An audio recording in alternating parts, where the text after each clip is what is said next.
Good morning, Sam. It is Tuesday, September 28th, 2021. There's been a lot of talk recently about the resurgence of the homeschooling movement. Now, if you're not familiar with what homeschooling is, instead of putting their kids in the traditional school system, parents will develop these curriculums that they will practice with their kids. I mean, if you think about it, it's the way that most schooling has been done for most of human history.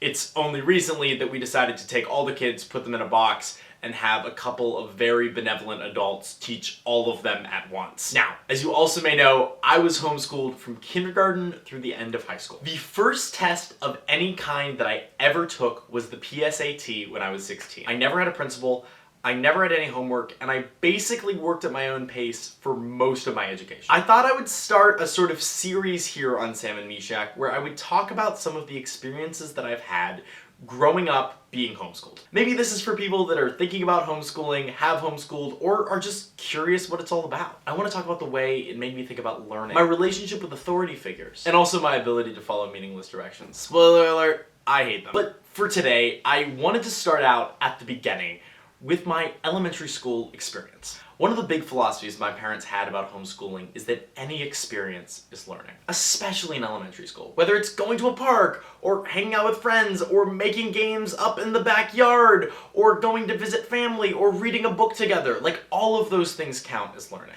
And they were absolutely right. Anything you're doing under the age of 10, you're learning. If I was reading a book, I was strengthening my ability to read. If a book was being read to me, I was strengthening my ability to listen. Even beyond that, as a young kid, stories provide a framework for conceptualizing the world. They were abstractions of the experiences that I was having every day as a 7-year-old. The struggles that Ramona Quimby or Henry and Mudge were going through mapped so well onto the struggles I was having with my friends or family. And just being outside, you're learning so much about both yourself and the world around you.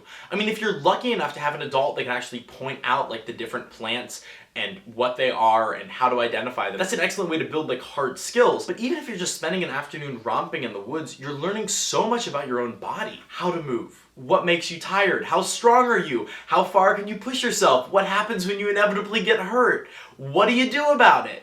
All of that is vital. And in all of this, my parents also wanted to make space for family. Every 3 weeks, we would go up and spend the weekend at my grandma's house in Northeast Ohio. It was a 3-hour drive, so my siblings and I got very good at sleeping in the car. We definitely spent a lot of time there just like watching TV and goofing around, but we were really encouraged to listen to the stories that my grandma was sharing. She talked about growing up in the Great Depression in the 1930s and getting married right after World War II in a booming America. Not only were we developing a deeper connection with our grandma, we were also gaining perspective on a time that wasn't the plastic-ridden early 2000s. We were gaining a broader perspective about the world firsthand. So that's just a little snippet about my childhood.